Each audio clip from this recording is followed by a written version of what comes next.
All right. Hello, good evening. My name is Catherine from SEB Housing, and this is the information session for the 10 affordable rental units at Warren Place in Quincy. The purpose of this session is to give a little bit of information on the available units. We're also going to cover the application process, the eligibility, and the lottery process as well, and then what to expect after the lottery itself. You should be able to see my shared screen right now. There's just a few slides that I'll be going through just so you can see some of that on your screen. And if you have any questions during the session, you can go ahead and either type them into the chat on your Zoom screen there, or you can unmute yourself and ask your question. Either one of those is fine. You should have got the disclaimer at the beginning that this is being recorded. It will be saved to SEB Housing's YouTube channel after tonight so that anyone can go ahead and review it that wasn't able to participate this evening.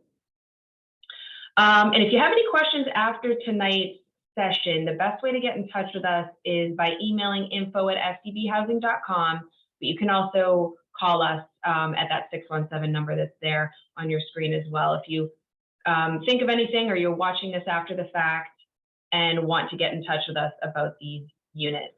So let me know if there's any issues seeing the screen or hearing me or anything like that. And I'm going to start off by just giving a little bit of background information on who we are. So SEB Housing, we are an off-site affordable housing consulting group.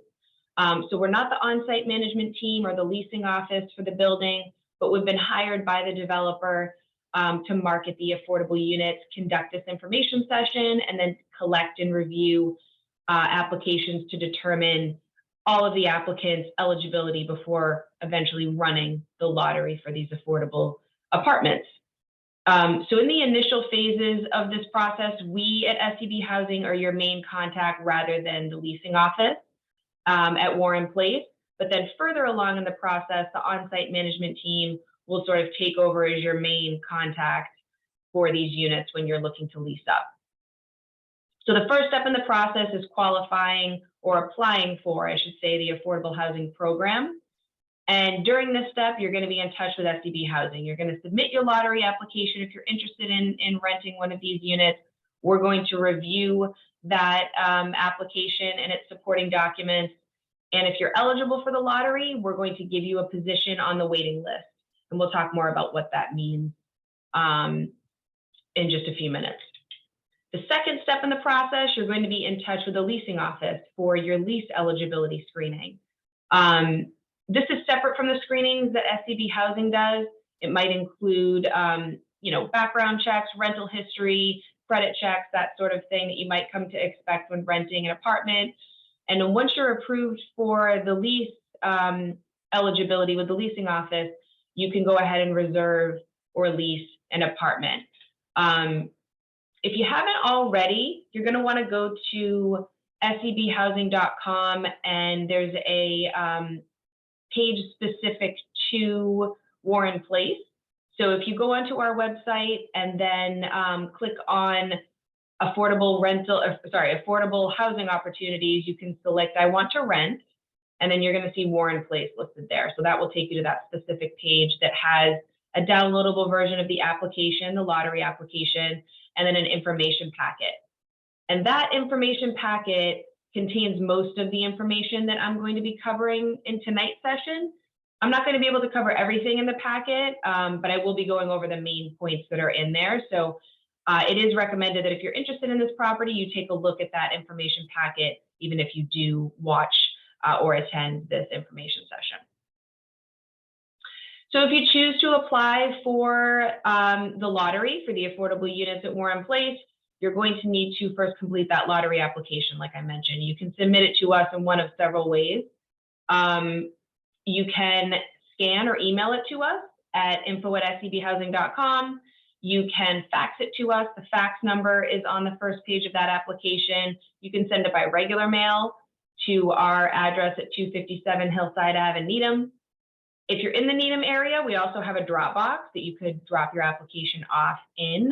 It's 24 hours.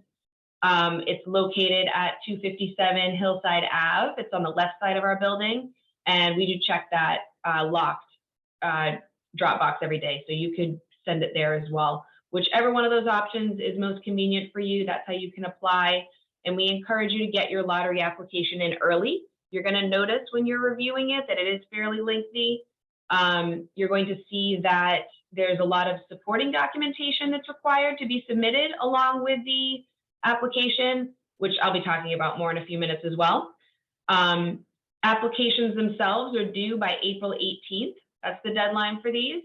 And in order for you to be considered for the lottery, you need to get your application and supporting documents in by that date. You do not need to be a resident of Quincy to apply for this lottery. I also want to mention too that the affordable units are not currently available for tours, but it is anticipated that the first floor units will be ready for tours sometime around mid-April. And then also at this time, the developer expects that the affordable units will be available for June 1st move-in. So the lottery is being held in late, I think it's May 3rd. I have it on here in these slides. So if you were to sign a lease shortly after the lottery, yeah, May 3rd.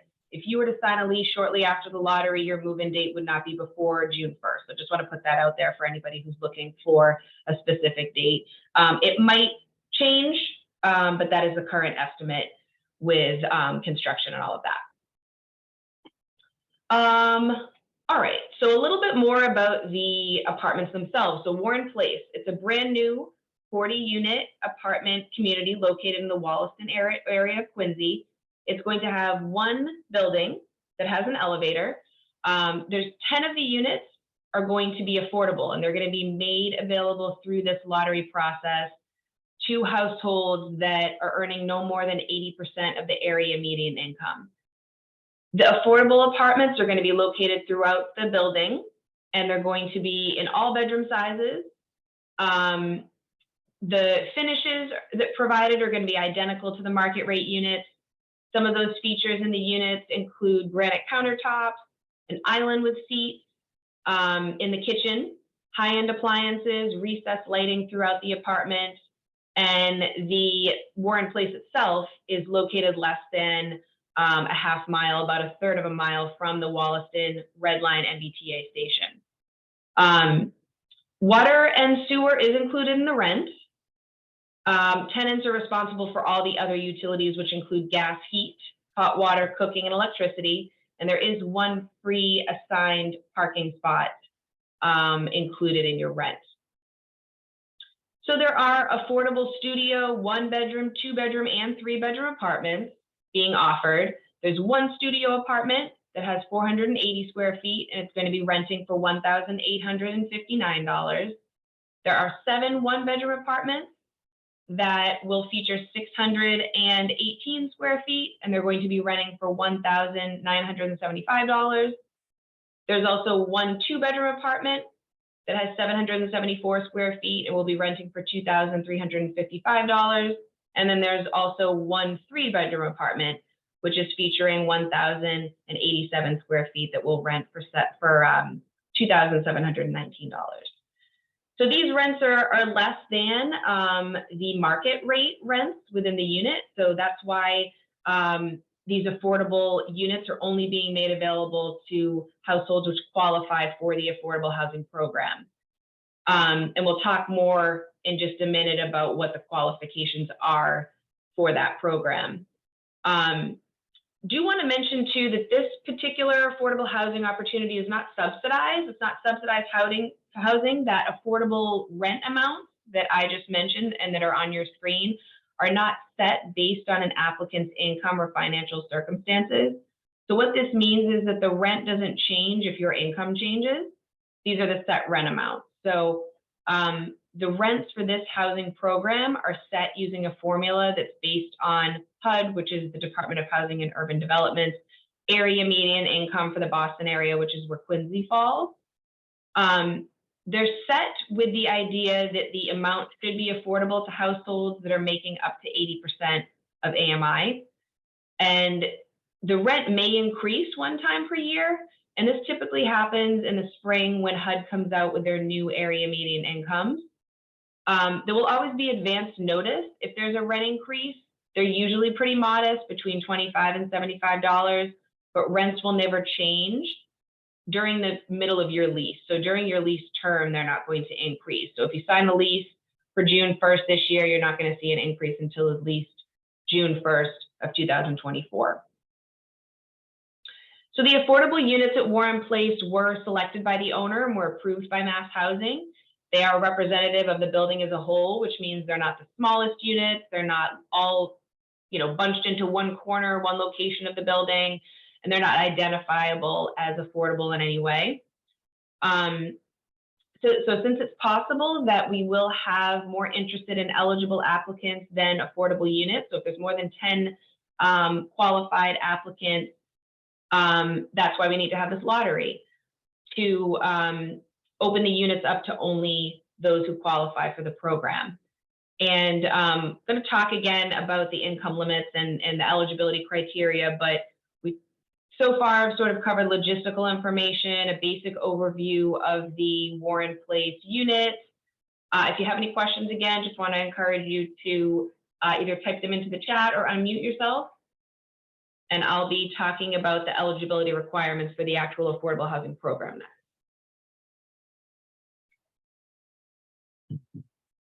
All right. So if you have already looked at the information packet, or if you plan to, pages 1 through 4, or sorry, page 4 of the information packet has the 4 eligibility requirements for this program. The first being the income and assets of the person applying must be at or below that 80% of area median income. The amounts are on your screen now for 1 person through 6-person household, and we'll be talking a lot more about those income limits and just how we're calculating your income and all of that in just a few minutes. The second item to keep in mind for eligibility purposes is that household priority is going to be based on your household composition. So when you fill out your lottery application, you're going to indicate whether or not you are a type 1, 2, or 3 household. And your household type is basically tied to the size of your household, and it's also tied to the priority you're going to have on each wait list for these unit sizes.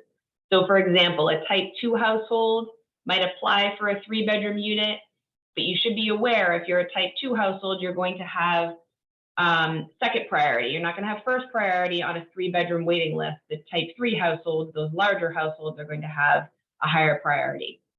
And the idea of that is just so larger households are given priority for larger units. And so those larger units are not always occupied by households who might not require that amount of space. Page 7 of the info packet has a little more information on household types and how we determine them.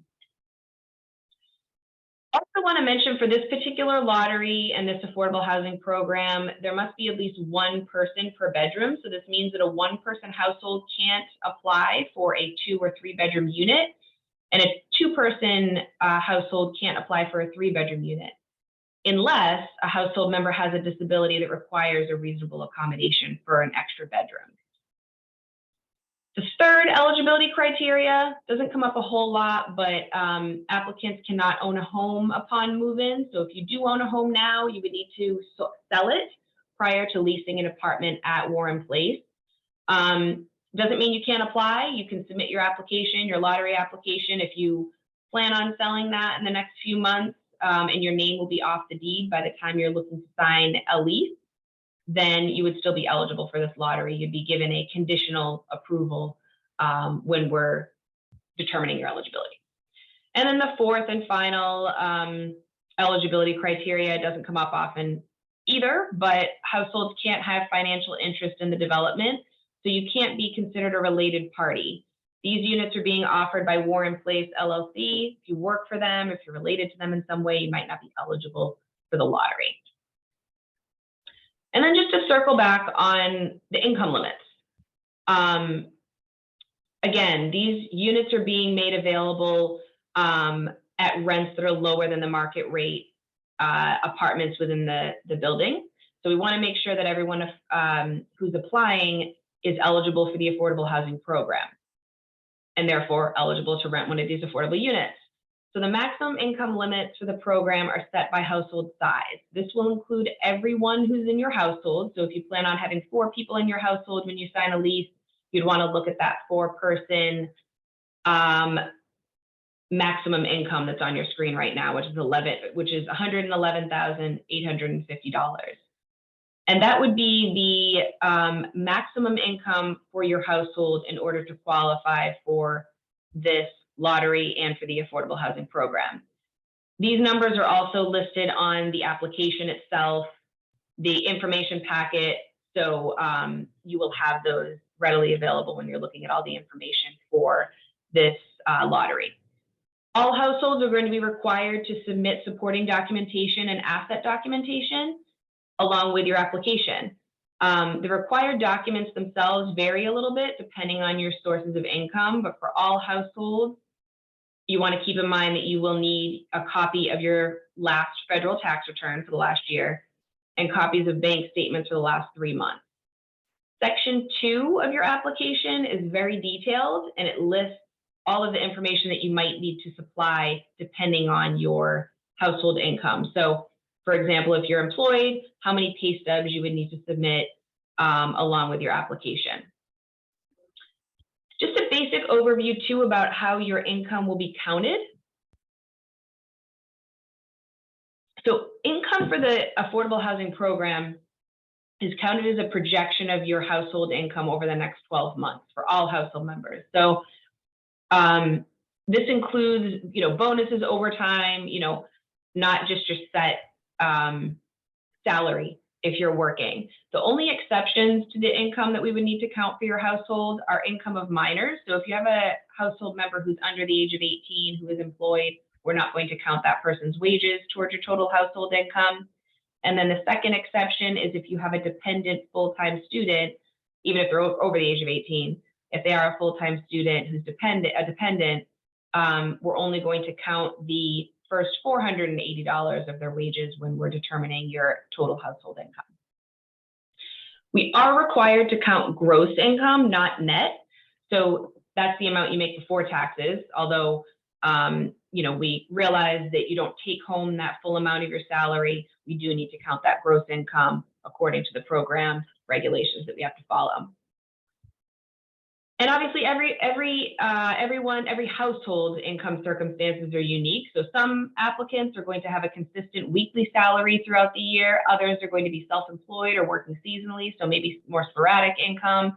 In those circumstances, if your income is more sporadic or spread out, we're going to need to potentially look further back into the past in order to determine your anticipated income for the next 12 months. Which means we might need more information from you. More pay stubs, that sort of thing. And then specifically for applicants who are self-employed, you're going to need to complete a profit and loss statement and provide supporting documentation. There is a template for a profit and loss statement at the end of the application if you need it. Your business expenses, if you're a self-employed person, are going to be considered. But for all households who are not self-employed, we do need to count your gross income. So expenses, if you're not self-employed, wouldn't be deducted from your income. So in general, any income that you have been making, we're going to assume you will continue to make going forward, unless we have some sort of definitive documentation that you're not going to be earning or receiving that income in the future. Documentation might be a written letter from your employer that you stopped working there, or that they're not expecting to be able to grant overtime in the next year, whatever that might be. We would be able to take that into consideration if that was submitted. And then the types of sources of income that you can think of, these are all going to be listed on the table on on the lottery application, but we're not just talking about wages. So you want to list everything that's coming into your household. It could be Social Security benefits, disability payments, child support, alimony, retirement distributions, unemployment or workman's comp, pension payments, even periodic payments from friends or family who may be helping out, and then any assets that generate income. you would need to write down as well. Just give me 1 second here. I want to make sure I have something correct. Yeah, okay. So minimum income, there is no minimum income for the affordable housing program. However, most management teams, including the team at Warren Place, wants to be sure that all tenants can afford the rent, regardless of whether or not the unit is market or affordable. So the management company has set a minimum household income equivalent to 2.5 times the monthly rent. Those amounts are listed in the information packet, but just to give you a general idea of what they are. If you are looking to rent a studio apartment, the approximate minimum household income is around $55,000. For a 1-bedroom, it's around $59,000. For a 2-bedroom, it's about $70,000. And for a 3-bedroom, it's about $81,000. If you have a mobile housing voucher, though, so if you have Section 8 or MRVP and you plan on using that voucher at your next apartment, you can disregard those minimum income amounts because they don't apply to you, because your housing voucher will be covering part of that cost for you. If you do have a voucher, you're going to want to check with your housing agency who administers your voucher to confirm that the rents are within the agency's payment standards, or the program's payment standards, I should say, or maximum rent. The leasing office at Warren Place will eventually confirm with your housing agency that the rents are permissible, but obviously it would be best for you to know early on if it would work for you. And then anyone who doesn't have a voucher, generally your income needs to be between that minimum income floor that I just mentioned and the maximum program income limit. Only exception to that would be households whose income is just below that minimum income floor that I just listed. If your household does have has liquid assets that you'd be able to access in order to afford the rent, your application may be considered by the leasing office. So the minimum incomes are not as strictly enforced as the income limits, because those are a program requirement. So ultimately it will be the leasing office's decision during your lease screening whether or not your household income meets their minimum requirements. There's no asset limit for this rental opportunity, so you might have a significant amount of assets in your bank accounts. You might be retired, for example, and you'd still be eligible. But you do want to keep in mind that we will still require you to submit your asset information, even though there's no asset limit. And the reason for that is because we do need to count any income that your assets are generating when we're looking at your total household income. So when we talk about assets, it's not just checking and savings accounts. It also would be the net cash value of your 401k if you have one, IRA, even your Venmo, PayPal accounts, that sort of thing now would be considered an asset. We do not need documentation for personal assets such as cars or jewelry or anything like that. All right, so I covered the eligibility criteria for the housing program and a little bit about the lottery, the beginning of the lottery process. Just a reminder again, if you have any questions, you can go ahead and type them into the chat or unmute.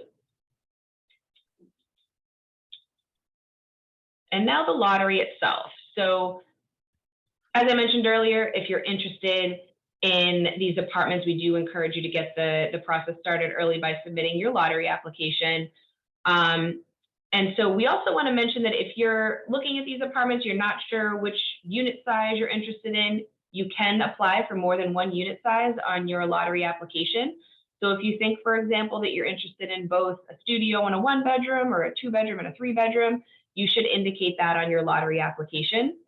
There's really no downside to doing so, but there is a potential downside if you only apply to one unit size and then you decide later on that you actually are interested in another unit size.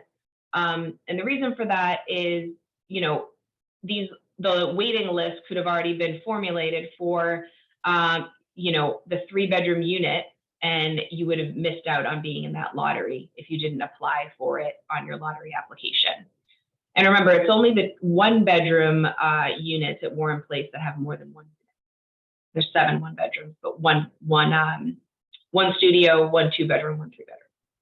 So anything you're interested in, put it on that application. There's just a checkbox there, and you would just indicate how many of the unit sizes you're interested in.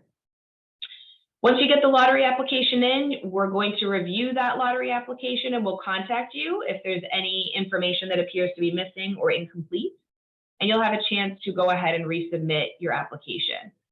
Most applicants do not submit a 100% complete application on the first try. And there's a couple reasons for that. The first just being that there is a lot of information required. The second is because sometimes even if you do submit a complete application on the first try, what you're submitting to us is prompting more questions from my colleagues who will be reviewing the application. So you might submit your bank statements, and there's some deposits that we have a question on, or things on your pay stub that we need to verify, that sort of thing. That's completely fine. We're used to that. You'll be given additional time to submit and supply that additional documentation that we're going to need. But that is really why we encourage you to get your application in early, just to begin that process. So we have a completed lottery application by the application date of April 18th, which is just about a month away, a little bit less. So if you are found eligible for the lottery, you're going to be sent a lottery application number, and it will be in the form of a series of 3 or 4 numbers. That is the number that's going to be drawn in the lottery. It's just meant to be an anonymous identifier, so your name isn't called out during the lottery. It's not a ranking of any sort. It just corresponds with the order in which we received your application. So if you were the very first person to submit a complete application for Warren Place, your lottery application number will be A.001. Yes. This letter is also going to confirm whether or not you need it. You indicated that you needed or indicated your household type as well. And if you were found ineligible for the lottery at any point during the screening process, you might have been over income, under income, you'll be informed, and you're encouraged to contact us with any questions on that, because we want to make sure that you understand why you were denied, or if maybe we made a mistake, you're able to submit documentation to us to change your eligibility. The lottery itself is going to be held on May 3rd. It's going to be held virtually in the same way that this information session is being held by Zoom. And I will have a lottery box next to me. I'll hold, as I'm drawing the lottery numbers, I will hold them up to the screen. The session's recorded, and then we will sort the results after the session or the lottery. During the lottery, every lottery number will be drawn. Sometimes when we think of lotteries, we think there's just one winner. Maybe in this case, it would be, one top household per waiting list or per unit size, but that isn't going to be the case here. We're going to call everybody's number, so we're able to establish the waiting list for each of these units. So if a type 1 household is drawn first in the 2-bedroom lottery, or drawn first in the lottery in general, and they only applied for a 2-bedroom unit, they're not going to be at the top of that list, because type 2 households will have priority. So in general, it is beneficial to be called early in the lottery process, but it is not necessarily the deciding factor on whether or not you'll be at the top of the waiting list and moving forward to lease eligibility. Households who were entered into the lottery could be found ineligible later on in the process by the leasing office, for example.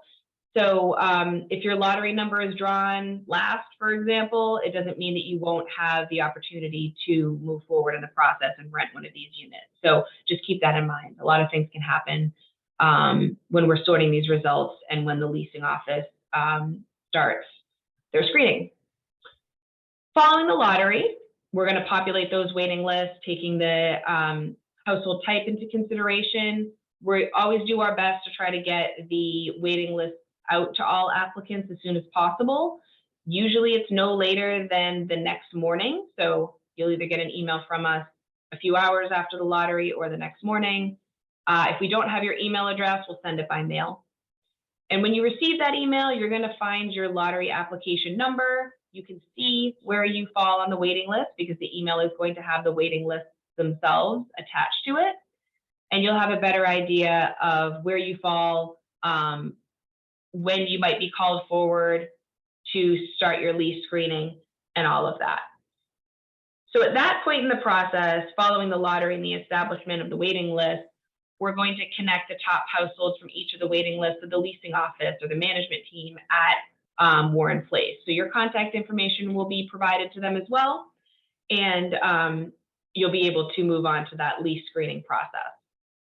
And so at that point, SEB Housing will have already completed your lottery and your affordable housing program eligibility screenings, but you haven't yet been screened for lease eligibility, which is what the management company is going to do. That's the, the typical credit, background, rental history check that you might be aware of. You also should be aware that most management companies are screening more than one household per unit.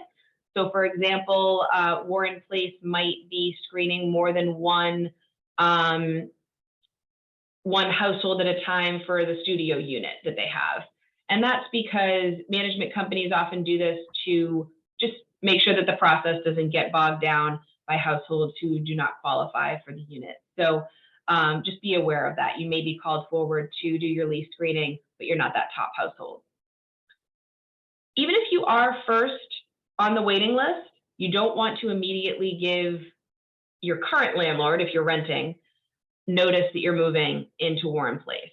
You haven't yet been approved by that leasing office, so just keep that in mind. Wait until the very end when you have been found eligible by both SEB Housing and the leasing office. And so this is the point in the process when you're doing your lease screening that having a position near the top of the waiting list is particularly beneficial. If you're that top household on, for example, the 2-bedroom waiting list, you're going to have the first choice at reserving one of the 2-bedroom units. And this is true even if another applicant who is positioned behind you on a waiting list happens to complete their lease screening with the management office before you do. The management office will always be honoring the order of the waiting list. So you'll be able to tour the units, make your decision based on the location of the unit in the building or whatever is important to you. And then that second household on the waiting list will have the second choice of the remaining affordable units and so on. This probably will not come into play, but I do want to mention that SEB Housing's program certifications are good for 6 months. So if you're filling out your lottery application and you're certified as being eligible for this program in April, if you move into an affordable apartment more than 6 months later, so after October, you may need to provide updated information to us, updated income information to us. But like I said, the first available leases should be available around June, which is well before October, so that may not affect you at all. Once you are leased, you are done with lease screenings until the lease renewal date, which is 1 year from when you signed your lease. So at that point, we hope you've been enjoying the unit and you want to continue living there beyond the first year of your lease. If you do, you would then need to recertify your income with the management office prior to your lease renewal. And then if during the year your household income has increased and is now above that 80% of the area median income, that's fine. Households remain eligible for the affordable unit as long as your household income doesn't exceed 140% of the AMI at that point. Those figures for 140% of the area median income are on page 16 of the information packet.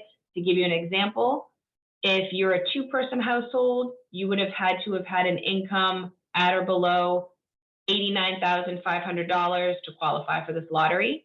And then at your lease renewal, your same household, your household income can be up to $125,300. And you'd still be eligible to remain in the unit. So just a question here about, will the lottery Zoom number be the same as tonight's meeting? No, it is a different number. So in the info packet, we have the information for the lottery. So I will grab that for you now, just so you have it in case you don't have it in front of you. It's the same format. It's a different meeting ID. And I think it is actually the same number if you call them, but it's a different meeting ID. So this will be the lottery information there on May 3rd. So same format, just different number. And that covers everything I wanted to get through from the information packet. So a reminder again, the lottery application and the information packet is on our website. If you go to rental opportunities and you click on Quincy or Warren Place, you will see that there. And then you could submit it to us in one of the several ways that I mentioned, but emailing it to us at info@sebhousing.com would be the quickest way to get confirmation that we received it. Any other questions? I have a couple questions, if I may. Sure. I'm a little confused.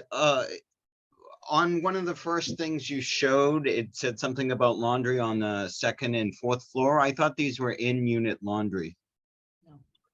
No, I believe it's second and third. Let me see. It's right here. Yeah, second and fourth floor. There are laundry facilities there. I think there's 3 washers on each floor. Okay. Any floor plans available yet? I do not have them, but Elise, do you have floor plans that you'd have on the?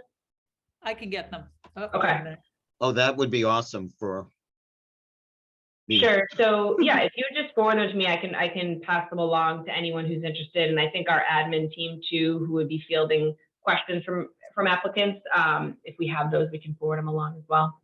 And lastly, for me, the pet policy, I thought I saw no pets somewhere, and then I saw cats only somewhere. At this time, it's no pet. Okay. However, I'll be honest with you, depending upon what ends up happening down the road, and that would be a unilateral decision, whether it be market rent or it be affordable, everybody would be notified at the same time. But at this time, it is no pet. Thank you. Thank you. Thanks, Elise. Anyone else? Any other questions?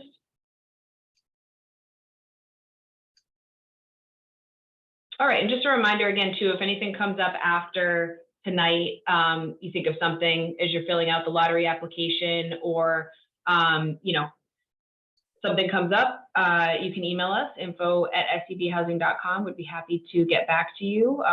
Any questions on the application as well as you're going through it? That's what we're here for. So we look forward to hearing from you and getting your application in if you're interested. Thanks so much for joining. Thank Have a you. good night. Thank you. Bye.